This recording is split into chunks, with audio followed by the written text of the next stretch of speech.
Monsieur le maire, bienvenue dans C'est-à-dire. Les travaux de la ZAC des Chantraines devraient commencer en 2023 et donc vers 2025, vous allez accueillir 1500 nouveaux logements sur 30 hectares.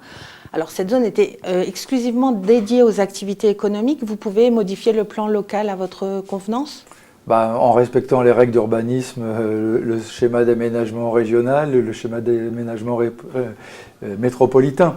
Mais oui, sinon on peut changer les règles d'urbanisme, heureusement, sinon les villes n'évolueraient jamais. Bon, il n'y aura pas 1500 logements en 2025 puisqu'on commence, il y aurait des premières livraisons, certainement 300 ou 400 logements, et ce sera fait en plusieurs étapes. Jusqu'à quand, au final, au moins 2032, parce que tous les fonciers ne nous appartiennent pas encore. Donc tout cela va s'étaler, mais au final, il y aura bien 1500 logements. Et là, le plan local d'urbanisme a été modifié ou c'est encore en cours ? C'est en cours, parce que de toute façon, on est en pleine instruction du plan local d'urbanisme intercommunal, puisque maintenant c'est le PLUI qui va s'appliquer, et donc c'est dans ce cadre-là qu'on fera les modifications aussi. Et des modifications qui se feront à la fois pour protéger les zones pavillonnaires, pour protéger des différents espaces, et nous permettre de faire évoluer aussi l'urbanisme, par exemple, densifier davantage sur le port, et pouvoir densifier en activité économique aussi. Sur le port, là, uniquement ? Non, aussi dans la zone d'activité économique.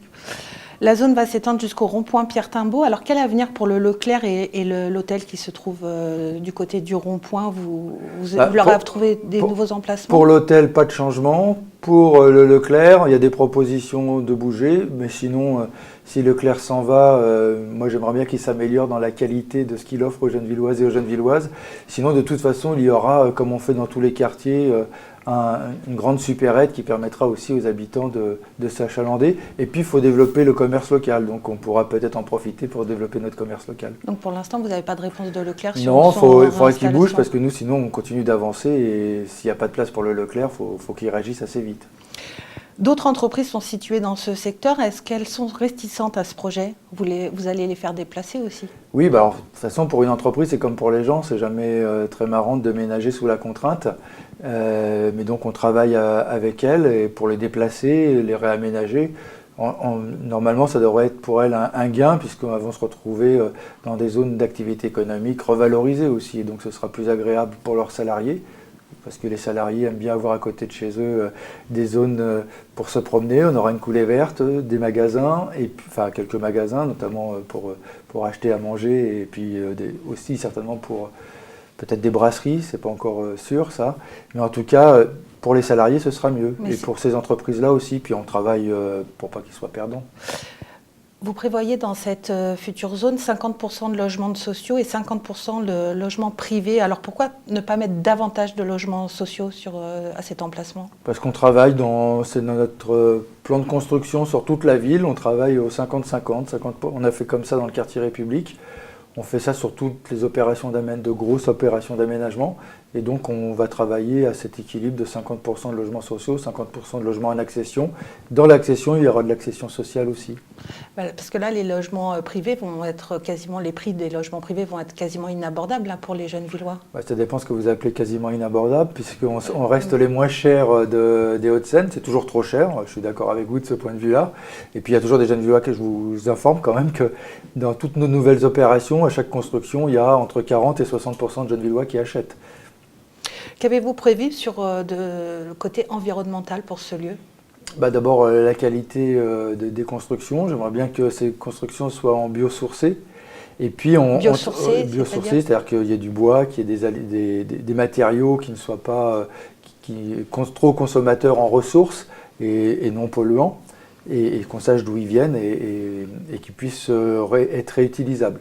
Ensuite, on aura plus de 30% de pleine terre. Donc de ce point de vue-là, on va respecter en avance les dispositions du SCOT avant même qu'il soit décidé. On prend ces dispositifs-là. En pleine terre, ça veut dire que vous gardez des espaces naturels, c'est ça ? Non seulement on garde des espaces naturels, mais c'est pas de la pelouse sur du béton. Il y a de la terre qui va jusque très profondément. Donc 30% de pleine terre, c'est vraiment important. Ça permet à l'eau de traverser la terre et d'aller jusqu'à la nappe phréatique.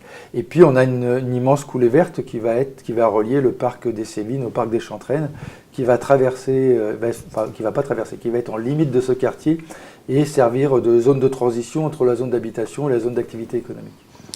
Est-ce qu'après cet emplacement, vous avez d'autres zones de prévues où vous allez installer un nouveau quartier? Aussi grande que ça, non, c'est pas prévu. Après, on va travailler surtout à refaire de la ville sur la ville, ce qu'on l'a fait avec le programme imbrication, là où il y a des bâtiments vétustes ou insalubres, on les remplace par des petites opérations, mais on n'aura plus d'aussi grandes opérations. D'autant qu'on veut garder justement les zones d'activité économique. Et c'est important pour nous qu'on préserve 400 hectares de zones d'activité économique en plus des 400 hectares du port. Et qu'on n'augmente pas la population de la ville Non, on ne se bat pas pour avoir une population énorme. D'ailleurs, sur les 32 hectares de ce nouveau quartier, on pourrait construire le double ou le triple. Si on construisait à la même densité qu'Asnières ou Clichy, on pourrait être au triple d'habitants. On en reste à ce minimum de 1500, qui est un équilibre dans l'aménagement entre le nombre de logements et le nouvel équipement scolaire à construire.